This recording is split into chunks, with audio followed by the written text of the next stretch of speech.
जय जवान जय किसान दोस्तों।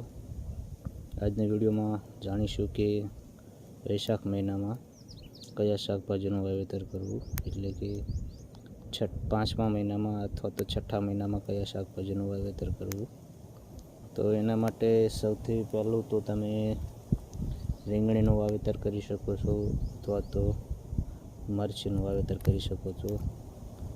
ને રીંગણી અને મરચીના વાવેતરમાં ખાસ કરીને જ્યારે આપણે નર્સરીમાંથી રોપા લાવીએ છીએ ત્યારબાદ અમુક ખેડૂતો એવું કરતા હોય છે કે સવારે લાવ્યા હોય તો સવારે એનું રોપણી કરતા હોય છે, અથવા તો બપોરે પહોંચે તો બપોરે કરી નાખતા હોય। તો એની જગ્યાએ તમે સવારે તમારે પાઈ દેવાનું, પલાળી દેવાનું તમારું ખેતર, અને ત્યાર પછી સાંજના ટાઈમે એટલે કે 5-6 વાગ્યા પછી તમારે તેની રોપણી કરવાની, જેથી કરીને તે જે તમે છોડ વાયા હોય એમાંથી તમારે 99% છોડ ચોંટી જ જશે।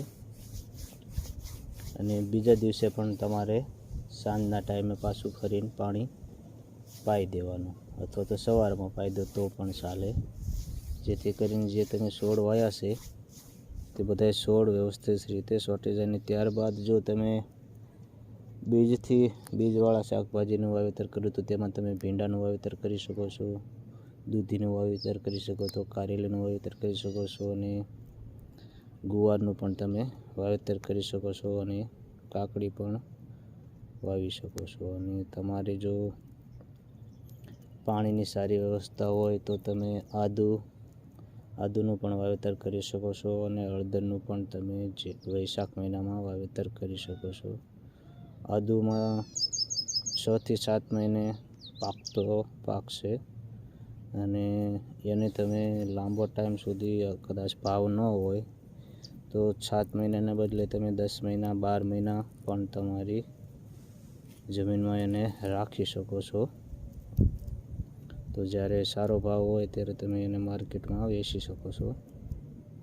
તો આજના વિડીયોમાં બસ એટલું જ। તો આ ખાસ શાકભાજી જે ખેડૂતો શાકભાજીનું વાવેતર કરે છે તે